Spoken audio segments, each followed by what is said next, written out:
Gold, trusted gold buyers. మీరు తాకట్టు పెట్టిన బంగారాన్ని విడిపించి ఈ రోజు ఉన్న మార్కెట్ ధరకు కొనబడను.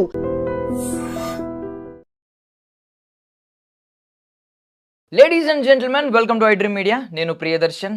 సో మొన్న H1B వీసా గురించి ఒక అప్డేట్ వచ్చింది. ప్రతి ఒక్కరు $1,00,000 US పే చేయాలని అందరూ షాక్ అయ్యారు.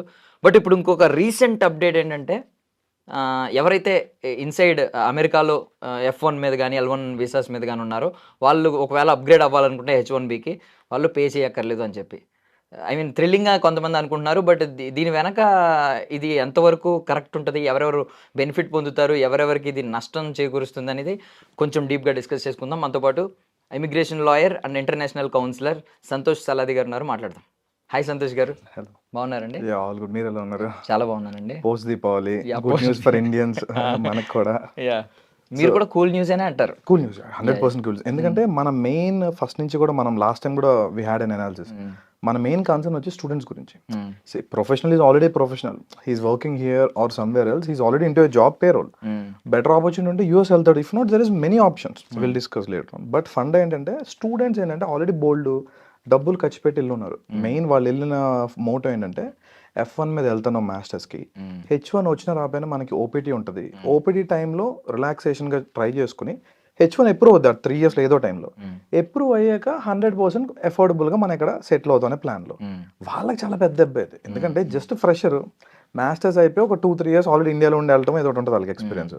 వాళ్ళని అక్కడ ఏ పెద్ద కంపెనీ కూడా H1B ఏంటి, ఎంప్లాయర్ వీళ్ళకి స్పాన్సర్ చేస్తా చేయాల్సింది. సో ఈ కొత్త ప్రెసిడెన్షియల్ ప్రొక్లమేషన్ ప్రకారం, ట్రంప్ తెచ్చిన రూల్ ప్రకారం ఈ ఫీజు ఎవరు కట్టాలి? ఎంప్లాయరే కట్టాలి. ఎంప్లాయర్ వీళ్ళని హైర్ చేసుకునే కారణం ఒకే ఒక రీజన్ ఏంటి, cheap labour and affordable, best technical output ఉంటుంది కొంత. అది లోకల్ గై కంటే కొంచెం తక్కువ ప్రైసింగ్లో వాడి పేరోల్లో దొరుకుతాడని వాడి ఉద్దేశం. ఇప్పుడు ఇంత ఫీజు ఉంటే వాళ్ళు హైర్ చేసుకోరు కదా. ఈవెన్ వాళ్ళ ఆలోచన అదే కదా, ఇంత ఫీ పెట్ట కారణమే ది షుడ్ బి బ్యారియర్, ఎక్కువ మంది రాకూడదు. It's getting in easy. In fact we have listen many comments. చాలా మంది అక్కడ ఉన్న సెనెట్లో మినిస్టర్స్ వాళ్ళు కూడా, ట్రంప్ సపోర్టర్స్ అందరూ కూడా H1B is the largest immigration scam లాగా అయింది, దీనివల్ల వచ్చినంత మంది లీగల్ ఇమిగ్రెంట్స్ వేరే ఏ ప్రోగ్రామ్ వల్ల రాలేదు అనేది. అంటే ఇల్లీగల్ ఇమిగ్రెంట్స్ ఉన్నారు మెక్సికో నుంచి, లేదా లాటిన్ అమెరికా నుంచి, రెఫ్యూజీస్గా రకరకాలు ఈవెన్ వచ్చిన వాళ్ళు. బట్ లార్జెస్ట్ ఇండియన్సే బెనిఫిషరీస్. మనం డేటా చూసుకుంటే దిస్ 24 డేటా చూసుకున్నాం. 2024లో టోటల్ H1Bs అప్రూవ్ అయిన వరల్డ్ వైడ్ పిటిషన్స్లో 70% are Indians. 70% are only Indians. ఇంకా మాస్టర్స్ చూసుకున్న F1 టోటల్ వీసాస్లో 27% ఇంటర్నేషనల్ స్టూడెంట్స్ ఎవరైతే యూఎస్లో ఉన్నారో 127 మంది ఇండియన్సే. అంటే మేజర్ బెనిఫిషియరీస్ మనమే. సో H1B పక్కన పెడితే, H1Bలో కూడా ఉంది beneficiary, will discuss. But student visas are happily. ఎందుకంటే పిల్లలు చాలా మంది, I mean we're getting calls to, మేము గైడ్ చేసిన ఇంతకుముందు మన పిల్లలు కానీ చాలా మంది ఇన్స్టా వీటిల్లో కూడా మెసేజ్ చేశాను, అన్న ఏంటి వాళ్ళకి చాలా పెద్ద రిలీఫ్. ఎందుకంటే వాళ్ళు ఆల్రెడీ పాపం లోన్స్ ఇవన్నీ బర్డెన్తో వెళ్ళి ఉంటారు కష్టపడి మాస్టర్స్ చేసి. ఇప్పుడు వీళ్ళకి ఎంత ఉంటే అసలు ఎవరు హైర్ చేసుకోరు కదా. ఎంత టాలెంట్ ఉన్నా కానీ కష్టమే. ఎంప్లాయర్ ఎలా ఆలోచిస్తాడు, వీడికి లక్ష కట్టి మళ్ళీ పేరోల్ రన్ చేయాలా అని అనుకుంటాడు ఆబ్వియస్లీ.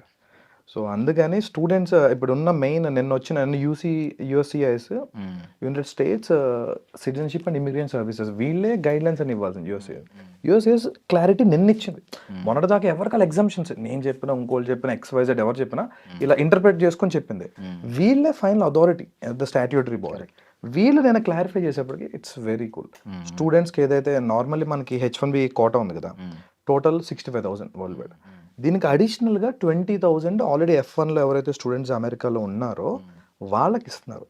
ఈ 20,000 మంది ఎగ్జిస్టింగ్ ఫీజులోనే కడతారు. ఏదైతే న్యూ మన 19 సెప్టెంబర్ 9 వచ్చిన ఫీజు వీళ్ళకి ఎఫెక్ట్ అవ్వదు. ఇది clarity, 100% clarity. Nice. So hidden conditions ఏమైనా ఉంటాయి? పైకి చాలా బాగుంది అంటే స్టూడెంట్ వీసాస్లో they don't want to take any chance. Maybe వాళ్ళకు కూడా ఎఫెక్ట్, ఎందుకంటే universities are already feeling the heat. ఈ ఇంటెక్ చాలా అడ్మిట్స్ తగ్గిపోయినాయి. ఒక 100%లో చూసుకుంటే 50% ఈ ఇంటెక్, ఈ ఫాల్కి కానీ అసలు అప్లికెన్సే లేరు. సో అది పెద్ద ఎకానమీ కనబడదు, కానీ your student market is a very big circulating economy కదా. వాళ్ళు వెళ్తాడు, లివింగ్ కాస్ట్ ఉంటాయి, ఫుడ్ తింటాడు, groceries, this are all going in to their country. Just అప్లికేషన్స్లోనే మనం $2 billion ఇస్తాం తెలుసా యూఎస్కి, ఓన్లీ అప్లికేషన్ ఫీజెస్లో. మన డబ్బులు వెళ్తున్నట్టే కదా. సో వాళ్ళది ఎఫెక్ట్ అవుతుంది. స్టూడెంట్ వరకు fine. Versus even the employees like H1B ఏదైతే చూస్తారో, H1B స్కిల్డ్ వర్కర్స్ కూడా వాళ్ళు ఎగ్జిస్టింగ్ ఇప్పటి వరకు ఎవరైతే ఇంతకుముందు petitions okay present H1 continue అవుతున్నారో వాళ్ళకి ఎటువంటి ప్రాబ్లం లేదు. అండ్ సెప్టెంబర్ 19th ప్రొక్లమేషన్ జరిగింది and it's there is a weekend window. అఫీషియల్గా సెప్టెంబర్ 21, సెప్టెంబర్ 29 midnight 12:01 వరకు ఎవరికైతే పెటిషన్స్ ఫైల్ అయినాయో 12 బిఫోర్ ద 12:01 నుంచి ఇంకా డే మారిపోతుంది కూడా. సెప్టెంబర్ 21 లేట్ నైట్ అనుకోండి EST ఎవరైతే పెటిషన్స్ ఫైల్ చేశారో అంటే కొత్త H1Bsకే కానీ కొత్తగా వీటికి కానీ వాళ్ళకు కూడా ఎగ్జామ్టెడ్. వాళ్ళు కూడా $1 lakh కదా. $1 lakh 89 లక్షలు అంటే ప్రతి ఒక్కరికి it's big figure and risky figure. ఎందుకంటే అప్లికేషన్ యాక్సెప్ట్ అవ్వకముందే మీరు డబ్బులు కట్టాలి. అది ఎంప్లాయర్ అవ్వనివ్వండి ఎవరైనా ఆ డబ్బులు బ్లాక్ అవుతాయి కదా ఆబ్వియస్లీ బిగ్ అమౌంట్. అందుకని అది చాలా పెద్ద హిండ్రన్స్ ఉండే. సో నౌ ఎగ్జిస్టింగ్ అప్లికెంట్స్కి no problem. And in future ఎవరైతే యూఎస్లో నుంచి అప్లై చేసుకుంటారో అంటే ఆల్రెడీ L1 మీద ఉంటారు కదా, కంపెనీస్ L1 తీసుకెళ్తే షార్ట్ టర్మ్ వాళ్ళకి కానీ లేదా F1 వాళ్ళు స్టూడెంట్ వీసాస్ కానీ ఇంకా మరేదైనా అంటే రీసెర్చ్ కేటగిరీస్ ఒకటి ఉన్నాయి. మోస్ట్లీ ఈ కేటగిరీస్ వాళ్ళకి న్యాచురల్ ఎక్స్టెన్షన్ అనేది ఉంది. అంటే they are eligible for further extension as per law. వాళ్ళకి వర్త్ ఎందుకంటే they are already natural eligible to that.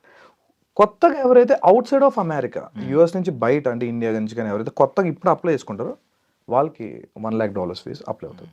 So వాళ్ళ 89 lakhs వాట్ ఎవర్ అది కట్టుకోవాల్సిందే. అండ్ ఇంకొక ప్రాబ్లం ఏంటంటే బేసికల్లీ మనం పాస్ అవ్వకపోయినా పక్కోడు పాస్ అయ్యాడు అనుకోండి మన ఫ్రెండ్ ఖచ్చితంగా బాధ చేస్తూ ఉంటాం. సో ఇప్పుడు ఎవరైతే అవుట్ సైడర్స్ ఉండిపోయారో పాపం బయట ఉండి ఎక్కడో వర్క్ చేసుకుంటూ H1B ట్రై చేస్తున్నారో వాళ్ళందరికీ ఈ వార్త వినగానే కొంచెం గుండెల్లో కొంచెం రాయి పడినట్టు అనిపించింది. వాళ్ళ ఉద్దేశం కూడా అదే. ఇప్పుడు ట్రంప్ ఇంత కష్టపడి తీసుకొచ్చిన again it's all political link. వాళ్ళు ప్రామిస్ చేశారు will reduce the immigration, will reduce all these things, local workers కి జాబ్స్ ఇస్తాం, will make America shine again, great again. So according to that he's going. End of the day వాళ్ళ ఓటర్ని please చేయడానికి తను try చేస్తారు కదా. వాళ్ళ సపోర్టర్స్కి ఇది చాలా పెద్ద నీష్ అక్కడ. ఇప్పుడు మన వయసు చూస్తే డెఫినెట్లీ మీరు అన్నట్టు అది ఇబ్బంది. వాళ్ళకి మీరు ఏం సజెషన్స్ ఇస్తారు? For them they have multiple options. Even China now launching K visa.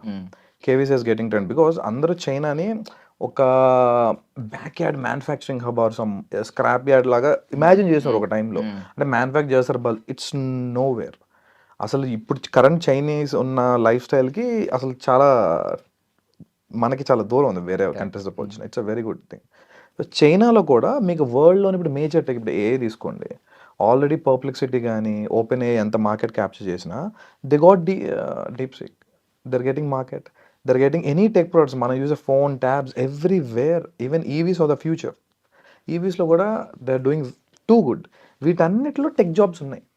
వాళ్ళకు డైవర్సిటీ కావాలి. ఎంత వాళ్ళే చేసినా టెక్ చాలా సెక్టర్స్ బయట ఉన్న టాలెంట్ వాళ్ళు కూడా K visa లాంచ్ చేస్తున్నారు. సో అందుకే ఇండియా నుంచి నెక్స్ట్ మంత్ నుంచి direct flights to గువాంగ్జౌ.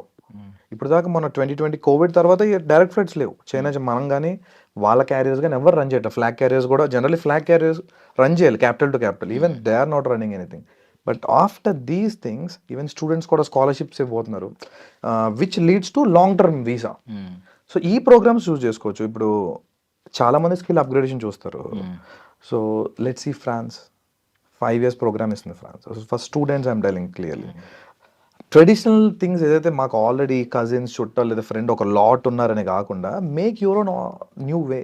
Opportunities will నాక్ యూ ఎవ్రీవేర్. కాకపోతే ఆల్రెడీ అక్కడ మన వాళ్ళే క్రౌడ్ అయిపోతే వెళ్తే వేస్ట్ కదా. ఫ్రాన్స్ ఈజ్ నౌ బ్యూటిఫుల్ ఉంది మీకు ఆప్షన్స్. 5 years దాకా వీసా వస్తుంది, 2 years course, 3 years PhD. They getting just like USA without any restrictions. అక్కడ పిఆర్కి ఉన్న బ్యూటీ ఏంటంటే యూఎస్లో GC గ్రీన్ కార్డ్ వస్తేనే వాళ్ళు పిఆర్ వస్తుంది. It's permanent residency. కానీ హెవీ లైన్ ఉంది. Current 40 years 70 years waiting list ఉంది చాలా పిటిషన్స్లో. వేరేస్ మీకు వేరే యూరోపియన్ కంట్రీస్లో ఇట్లా పిటిషన్స్ లైన్ కోట ఏం లేదు. If you're natural eligible you have similar points you can petitions. అక్కడ ఉన్న immigration house will take care of that. So అది అడ్వాంటేజ్. ఇంకా యూఎస్ లాగా స్ట్రక్చర్ అయిపోయి ఎక్కువ లేదు. They have option, they have. So France కానీ జర్మనీ కానీ నెదర్లాండ్స్ మల్టిపుల్ ఆప్షన్స్ ఉన్నాయి. ప్యూర్లీ ఎంప్లాయ్మెంట్ వీసాస్ అనేవి they are getting lesser. I agree with that. దానికి ఒక ఆల్టర్నేటివ్ కూడా ఉంది. మీరు రీసెంట్గా చూసుంటే హైదరాబాద్లో కానీ you're seeing large health care companies open. Lilly, IKEA పక్కన రీసెంట్ ఐ థింక్ సీఎం ఎవరు ఈ GCC అంటాం ఇట్లా global capability centres or capacity centres, innovation centres. These 3 names are similar names. There actually means one thing. యూఎస్లో ఏదైతే full time products develop చేస్తారో లేదా services create చేస్తారో వాటిని ఇండియాలో డైరెక్ట్గా పెట్టుకుంటున్నారు. సో దట్ R&D వెళ్తుంది, వాళ్ళకు కూడా క్లారిటీ అంతా ఉంటుంది. సో ఇండియన్స్కి ఇప్పుడు ఇది చాలా పెద్ద Boost because these GCCs will pay almost at par with US. యూఎస్లో ఒక $1 lakh అంటే ఒక 18 lakhs సంపాదించిన ఇక్కడ వీళ్ళు ఆల్మోస్ట్ సేమ్ అందులో 40-30 lakhs. It's almost similar due to lifestyle. So these are coming up. ఈ ఫ్రాన్స్, యూకే కానీ వీటిలో ఎక్స్పీరియన్స్ ఉన్నా they can come back here. వాడు చూస్తుంది ఏంటి, మీరు మాస్టర్స్ ప్రొఫెషెంట్ ఉన్నారు, you have eligibility and qualification. Apart from that company exposure ఉందా, ఏ కంట్రీలు చేశారు అవే చూస్తున్నారు. సో జీసస్ ఇండియాకి చాలా హెవీగా వస్తున్నాయి. కమ్మింగ్ 5 to 10 yearsలో around $20 to $30 billion of GCCs investment రాబోతుంది only to centers and. So that's a good. And apart from that యూఎస్కి కొత్త H1Bస్కి అయితే 100% ఈ September 19 చేసిన ప్రొక్లమేషన్ అప్లై అవుద్ది. ఇది కూడా ఏంటి, యుఎస్లో ఉన్న అమెరికన్ ఛాంబర్ ఆఫ్ కామర్స్ వాళ్ళు కొలంబియా డిస్ట్రిక్ట్ కోర్ట్లో స్యూ చేశారు Trump administration, because it's so unlawful అదని చెప్పి. అది చేసి ఆల్మోస్ట్ 16th ఎప్పుడు చేశారు మొన్న. ఈ 5 daysలో వీళ్ళు క్లారిటీ తీసుకొచ్చారు. అట్లీస్ట్ పిటిషన్కి వెళ్ళినప్పుడు మీరు కనీసం క్లారిటీ ఇవ్వలేదు అనకుండా ఈ మాత్రం క్లారిటీ అని వచ్చింది. So going future will see. ఈ పిటిషన్ కూడా ఉంది కాబట్టి they may get some exemption or not, but as of now current applicants are paying the full after September 21 వచ్చేసిన అందరూ కూడా. ఎగ్జిస్టింగ్ హూ ఆర్ దేర్ అంటే ఇప్పుడు యూఎస్లో కొంతమంది ఉన్నారు. ఇప్పుడు L1 F1 ఓకే, కొంతమంది B1లో కానీ ఏదైతే కాన్సులర్ ప్రాసెస్ మళ్ళీ వచ్చి ఎంబసీలో ఇంటర్వ్యూ ఇవ్వాలో వాళ్ళకు కూడా కొత్త ఫీ పనిచేస్తుంది. వాళ్ళు న్యాచురల్గా కాదు కదా, they are becoming a new applicant. ఇది ఒక పాయింట్, ఇది ఒక్కటే హిడెన్ పాయింట్.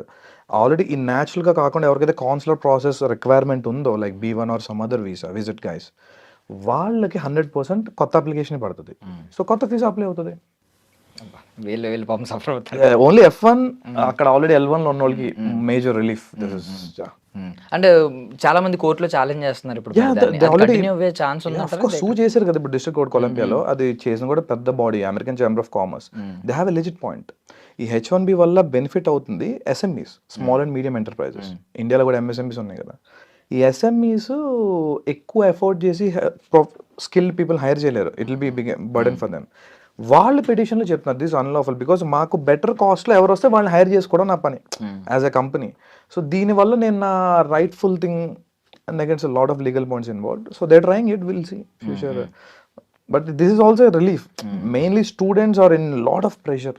వాళ్ళు ఆల్రెడీ ప్రెషర్లో ఉన్నారు పిల్లలు పాపం. They're in limbo kind of. ఇది మార్కెట్స్ కూడా డౌన్ ఉన్నాయి కదా. అగైన్ దీనివల్ల వాళ్ళు అసలు లిటరలీ షార్డ్ అయ్యారు చాలా మంది. అన్న $1 lakh కట్టి మమ్మల్ని ఎవరు స్పాన్సర్ చేస్తాడు. For them it's very good, really happy. అంటే ఇప్పుడు ప్రెసెంట్ అయితే మీరు చెప్పినట్టు F1 L1 వీసాస్ మీద ఉన్న వాళ్ళు చాలా హ్యాపీగా ఉండుంటారు. బట్ ఎవరైతే ఇప్పుడు ఇన్ ఫ్యూచర్ 1 year తర్వాత వెళ్తారో వాళ్ళకి కూడా అది ఐ మీన్ ఇది కంటిన్యూ అవుతుంది అంటారా తర్వాత? ఇప్పుడు ఆల్రెడీ F1 ఒక 2-3 years బ్యాక్ ఎప్పుడో అక్కడ ఉంటాడు కదా పిల్లడు. వాడు నెక్స్ట్ ఇయర్ చేసుకొని ఆ తర్వాత ఇయర్ చేసుకొని it will be eligible for them who are already before September 19. ఈ తర్వాత ఇప్పుడు కొత్తగా వెళ్ళే వాళ్ళకి అది చెప్పలేం క్లారిటీ. ఈవెన్ H1s అయితే clarity.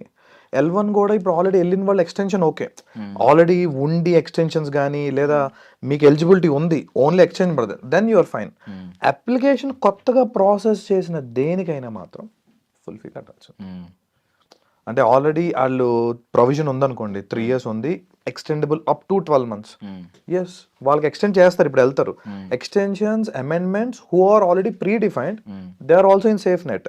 Only new applicants fresh new outside of America చేసే వాళ్ళకి కొత్త ఫీజు వర్తిస్తుంది. యుఎస్లో ఆల్రెడీ న్యాచురల్గా ఎక్స్టెండ్ అవ్వకుండా అంటే విజిట్ కానీ ఇట్లాంటి వాళ్ళకి మాత్రం మళ్ళీ వచ్చి అప్లై చేసుకోవాలి. వాళ్ళకు కూడా కొత్త ఫీజు వర్తిస్తుంది. స్టూడెంట్స్కి existing L1 guys are happy. దీని ఇంపాక్ట్ ఇప్పుడు ఫ్యూచర్లో ఎలా పడుతుంది అంటారు? చాలా ఉంటుంది. ఇప్పుడు ఎందుకంటే ఆల్రెడీ స్టూడెంట్స్ ఎక్కువయ్యారు. ఆ 20,000 కోటాయే కదా. ఆ 20,000 అవనోటి పరిస్థితి ఉంటున్నారు. దానివల్లే అక్కడ ఒక సర్క్యులర్ మొమెంటం ఉంది. అపార్ట్ ఫ్రమ్ దట్ ఇది ఖచ్చితంగా ఇంపాక్ట్ ఉంటుంది. ఎందుకంటే ఫ్యూచరిస్టిక్గా ఒక 2-3 years తర్వాత ఇవన్నీ ఉండవు, అందరు కొత్త ఫ్రెష్లోకి వస్తారు కదా. సో కొంత క్రేజ్ తగ్గచ్చు. So they also look other. In fact there are multiple other options. అంటే ఇండియన్స్ తెలిసిందే కదా, అంటే ఇండియన్స్ కానీ మన వాళ్ళు కానీ ఒకళ్ళు వెళ్ళారు కాబట్టి automatically there is a line up for that. But if they are looking into seriously multiple options వచ్చినాయి. ఇప్పుడు యూరోప్ చాలా బెటర్ డెస్టినేషన్ అయింది. అంటే at least for techies they are multiple options opening. And ఇండియాలోనే చాలా ఆప్షన్స్ కూడా ఉన్నాయి కదా. They have opportunities to create manufacture here. So they can also take startups. So exposure, they're gaining something over there. Let them come. This is actually purely for exposure. Sadly ఏమైందంటే ఈ cost అని rise అయిపోయి inflation రావడం వల్ల we are spending a lot. Once we are spending on anything, we'll definitely look for a return of investment. ఆ return of investment గురించి తిప్పాలంట. 30 లక్షలు ఎంతో పెడుతున్నాం దానికి మరి వెనక్కి తెచ్చుకోవాలి కదా అనేది వర్షన్లో. If people are looking for exposure and real skills they are fine, but దీన్ని ఒక రిటర్న్ ఆఫ్ ఇన్వెస్ట్మెంట్గా చూస్తే కనుక చాలా లాస్ ఫ్యూచర్లో. ఇప్పటికే తగ్గింది and it's getting impact. So multiple countries ఇప్పుడు 30 పెట్టకుండా వేరే ఆప్షన్స్ కూడా ఉన్నాయి కదా, other countries looking to that. Even Japan, people are looking to Japan. Start అయింది కొంతవరకు. Students are also, recent data shows people are searching more for study in Japan, Korea. So there also industries, అక్కడ కూడా market ఉంది కదా, enterprises ఉన్నాయి. So it's a good start in fact. సో ఇలాంటి అంటే ఇంకా జనాలు కూడా పుష్ చేస్తాయి, వాళ్ళు కూడా ఇంకా they'll be pushed cornered anyway. ఇప్పుడు ఫ్యూచర్లో H1B $1,00,000 అంటే అది ఆలోచన పెట్టుకోవడం కూడా వేస్ట్. ఖచ్చితంగా. అండ్ యూఎస్ ఎకానమీ మీద అండ్ రేపు పొద్దున ఫారెన్ టాలెంట్ కూడా వాళ్ళు మిస్ అవుతారు. ఎంతసేపు ఇన్సైడర్స్కే మేము జాబ్స్ ఇస్తామని, అండ్ ఇంకోటి ఏంటంటే మేము ఏదో జాబ్స్, వాళ్ళు ఏదో యూఎస్ జాబ్స్ ని ప్రొటెక్ట్ చేస్తున్నట్టు, లోపల వాళ్ళకి ప్రామిస్ చేసినట్లు, అంటే వాళ్ళని సేవ్ చేస్తున్నారు. Political game, but what ever you said is 100% true. ఇప్పుడు వీళ్ళు ఏదైతే ప్రొజెక్ట్ చేస్తున్నారో వీఆర్ డూయింగ్ సంథింగ్, జాబ్ చేస్తున్నారు. రియాలిటీలో ఎంతమంది H1Bs? ఒక 60,000 మంది అంతే కదా, 65,000 మంది. ఈ F1 వాళ్ళు కోటా వాళ్ళని తీసుకున్న 20, మొత్తం 85,000 మంది. వీళ్ళ వల్ల అక్కడ ఉన్న పాపులేషన్ మొత్తం ఎఫెక్ట్ అవుతుంది. కాకపోతే ఏంటంటే these are high paying jobs and మార్కెట్లో మన వాళ్ళ మీద నజర్ ఉంది. And that too Indians are becoming more and more in top positions. మీకు అజయ్ బాంగా, వరల్డ్ బ్యాంక్ తీసుకున్న, Google, all these companies are led by Indians నా. అది చాలా పెద్ద ఇంపాక్ట్ అయిపోయింది అక్కడ. అండ్ అక్కడ ఉన్న రైట్ వింగర్స్ కానీ ఎక్స్ట్రీమిస్ట్ కొంచెం ట్వీట్ చేయడం, వాటి మీద అవేర్నెస్ వచ్చింది. సాఫ్ట్ టార్గెట్ అయ్యాం మనం. మనకంటే ఇల్లీగల్గా లాటిన్ అమెరికన్స్ వచ్చి కుప్పలు తెప్పలు ఇల్లీగల్ ఇమిగ్రెంట్స్ ఉన్నారు. And they are very harm చేస్తున్న వాళ్ళు ఉన్నారు సొసైటీ. మన వాళ్ళతో పెద్ద హార్మ్ ఏం లేదు. They'll work for them self, వాళ్ళు కష్టపడతారు, దిల్ గివ్ సమ్, వాళ్ళు ఎఫర్ట్ చూసుకుంటారు. ఆబ్వియస్లీ ఎవరిని రిటర్న్ చూసుకుంటారు కదా. బట్ కాకపోతే అంటే మరి అందరికీ మన వాళ్ళ మీద ఉన్నాయి. సాడ్లీ అది ట్రూ. ఇండియన్స్ ఓ చేసేస్తున్నారు అంటే స్టెమ్లో మనోళ్ళే టాప్ కూడా. ఇప్పుడు అక్కడికి వెళ్ళి కూడా స్పెల్ బి అని మనోళ్ళు కొడుతున్నారు. అటు చూస్తాడు ఇండియన్, ఏందిరా వీళ్ళు అన్నిట్లో ఉన్నారు అని చెప్పేసి. But they need Indian brains. Even Elon Musk అని టాప్ ఆంటర్ప్రెన్యూర్స్ అందరూ కూడా they are already fighting for this. And long term we can see changes definitely. They'll be challenged, right? There is a legal system, they'll be challenged. So in future we can expect better output. ఇంకా provisions కానీ ఇంకొంచెం reliefs gani definitely we can expect, and we'll definitely discuss once again. Once we got some better relief, we'll post the viewers updated. Let them take what I feel is, let them take an informed decision. వాళ్ళకి విషయం అంతా తెలిసి ఉంటే then they can choose their passion. Yes, everyone have passion, but దాన్ని ఒక వేలో పెట్టాలి కదా, అక్కడ అట్లీస్ట్ ఒక ఎంట్రీ ఉండాలి కదా. లేదంటే everything will be bounced back. So finally ఏంటంటే లోపల ఉన్నవాడు దివాళీ సెలబ్రేట్ చేసుకున్నాడు, బయట ఉన్నాడు ఏంటంటే మేక్ అమెరికా గ్రేట్ అగైన్, మగ అనే బదులు మేక్ ఇండియా గ్రేట్ ఎవర్ అని ఇంకా చాలా బెటర్ గా ఆ మనీతోనే రిసోర్స్ఫుల్ గా ఇక్కడ అవ్వచ్చు. Very well said. Thank you అండి, thank you so much for your valuable time. And for more videos, please subscribe to iDream. Please subscribe to iDream. Please subscribe iDream. And please subscribe to iDream. For more videos, subscribe to iDream. please like, share and subscribe to the channel. Congratulations, iDream. Subscribe to iDream. Subscribe to iDream. So subscribe to iDream Media. iDream ki iDream team andarki huge congratulations. Please subscribe iDream Media. Please subscribe to iDream. Subscribe iDream. Please subscribe to iDream. iDream అంటే నా కళల channel subscribe చేసుకున్న నోరు తిరుగుతలేదు, మీరైతే గంట గుర్తు కొట్టండి. For more such videos, please subscribe to iDream. Subscribe to iDream. Please subscribe to iDream. Please subscribe iDream Media. Please do subscribe to iDream. Please subscribe to iDream Media. For best entertainment and information, please subscribe iDream. And don't forget to subscribe to iDream.